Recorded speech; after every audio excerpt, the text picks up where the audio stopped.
গরু মাল আনলেই প্রতি বছর 4 লাখ 5 লাখ কিলো লস হয়। এটার দাম 1,10,000 টাকা, দাম বলে 70,000 75,000। 1.5 লাখ হলে বিক্রি করুন।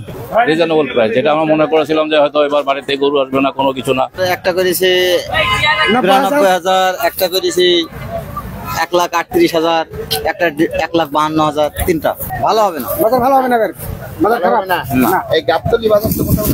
ভালো হয় ভাই। আমাদের কুষ্টিয়ার গরু মাল আনলেই প্রতি বছর 4 লাখ 5 লাখ কিলো লস হয়। না, এইমাত্র আসলাম, বিক্রি হয় না।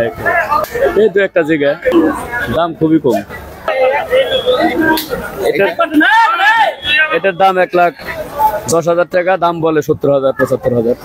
গরু আনছি 12টা, বিক্রি হয়েছে এটা।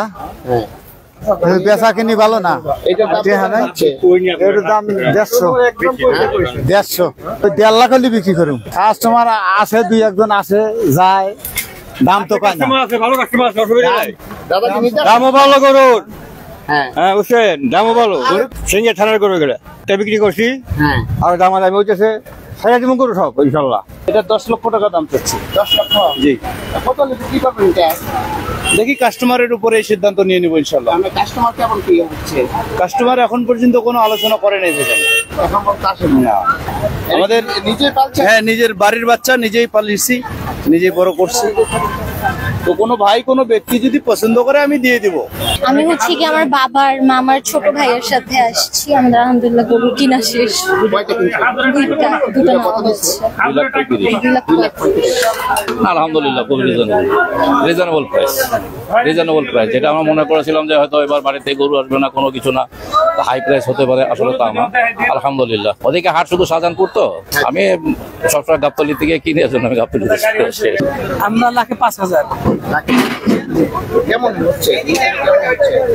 এখনো জমট হয় নাই, কিন্তু বাকিও নাই, মোটামুটি ভালো চলতেছে আর কি, মিডিয়াম। আশা করি এবার তো ভালো হওয়ার কথা। গরু মোটামুটি ভালো যাচ্ছে, দাম মোটামুটি ভালোই দেখা যাচ্ছে, সেই হিসাবে আশা করি ভালো হবে।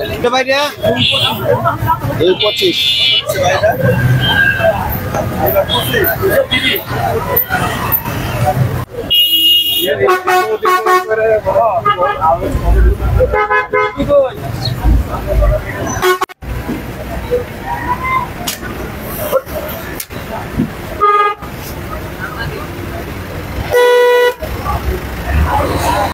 সংবাদ, ফিচার ও অনুষ্ঠানের জন্য ভিজিট করুন সংবাদ প্রকাশের ওয়েবসাইট এবং যুক্ত থাকুন ফেসবুক পেজ ও ইউটিউব চ্যানেলের সঙ্গে।